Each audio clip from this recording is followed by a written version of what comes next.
La perte de gras ciblée. Comment on fait ça? Perdre du gras à un endroit spécifique sur le corps humain.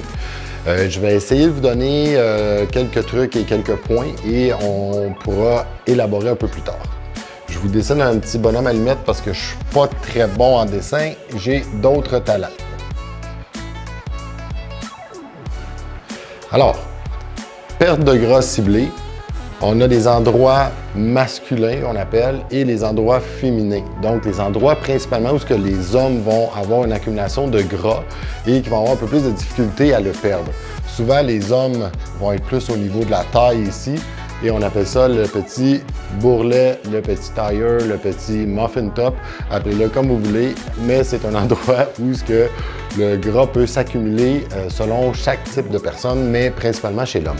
Chez la femme, on a deux endroits qui vont être un petit peu plus ciblés ou qu'il y a un endroit qui est un peu plus hormonal au niveau de la femme, qui est vraiment au niveau des cuisses, les deux endroits, et les fesses aussi également, les endroits qui ont un peu plus d'accumulation de gras.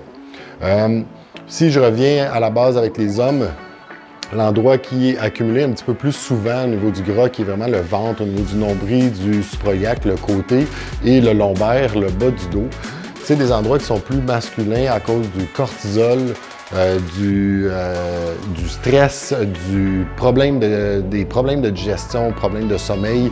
Souvent, c'est des endroits qui vont faire en sorte que le profil hormonal va être influencé par plusieurs de ces facteurs-là, qui va donner une accumulation de gras un peu plus autour de la ceinture. Donc, comme je mentionnais, cortisol, digestion, gestion d'insuline aussi, gestion des glucides. Donc, si on mange trop de glucides, pas les bonnes sortes de glucides, ça peut influencer l'accumulation de gras autour de la taille. Ça ne veut pas dire qu'il ne faut pas manger des glucides, mais il faut bien rééquilibrer le plan alimentaire pour s'assurer d'aider le profil hormonal à mieux fonctionner, première étape. Et ensuite, on peut aller pousser un peu plus loin en rencontrant un médecin, regarder avec le médecin pour faire des bilans sanguins pour s'assurer qu'il n'y a pas de trop grand désordre hormonal et le médecin va pouvoir vous guider là-dessus.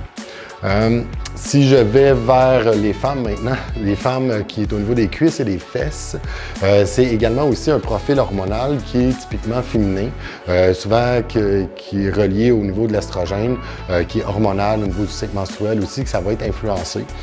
Donc, ces endroits-là peuvent tomber en inflammation, en rétention d'eau et une accumulation de gras un peu plus élevée.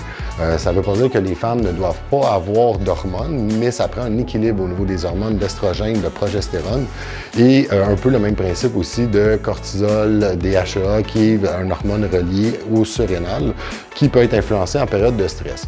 Ce qui peut influencer au niveau des cuisses et des fesses, c'est vraiment le sommeil, la gestion des hormones, le profil hormonal de la femme, le mode de vie peut être influencé aussi et également l'alimentation qui peut nuire à ce profil hormonal-là. Donc, c'est un peu le même principe. Bien équilibrer le plan alimentaire, activité physique, dans les deux cas vont aider au niveau de l'équilibre et de mieux fonctionner au niveau du profil hormonal pour s'aider à avoir un meilleur pourcentage de gras et à aller chercher des objectifs ou atteindre des objectifs qui sont un peu plus réalistes mais ciblés à cet endroit-là. Il y a des façons de travailler le plan alimentaire et il y a également des suppléments qui peuvent aider à certaines personnes, dans certains cas, pour aller cibler sa perte de gras à cet endroit-là. Mais à faire attention de ne pas utiliser n'importe quoi et surtout pas de ne le faire sans supervision, c'est très important parce que ça peut faire un effet contraire. Et pour compléter et terminer avec la perte de gras ciblée, il y a d'autres endroits qui est comme les bras, on peut aller chercher les triceps pour les femmes et on peut aller chercher des problèmes au niveau des cuisses pour les hommes aussi. Les femmes peuvent aussi avoir des problèmes autour de la ceinture qui est vraiment au niveau de la taille. Encore une fois, ça peut être des problèmes différents, mais il faut vraiment faire une bonne évaluation puis aller tester des plans alimentaires, rééquilibrer l'alimentation, travailler le lifestyle, améliorer l'activité physique et ensuite, on peut pousser plus loin avec les prises de sang, s'assurer de regarder et de cibler les problèmes directement dans les niveaux sanguins au niveau de chaque individu. Soyez patient, c'est pas des choses qui bougent rapidement, c'est pas un endroit où vous allez perdre du gras rapidement. Vous devez être patient et très bien faire les étapes une à une et on monte les marches une à la fois, c'est le plus important. Soyez efficace, mais soyez bon pour votre vie et votre santé pour le restant de votre vie.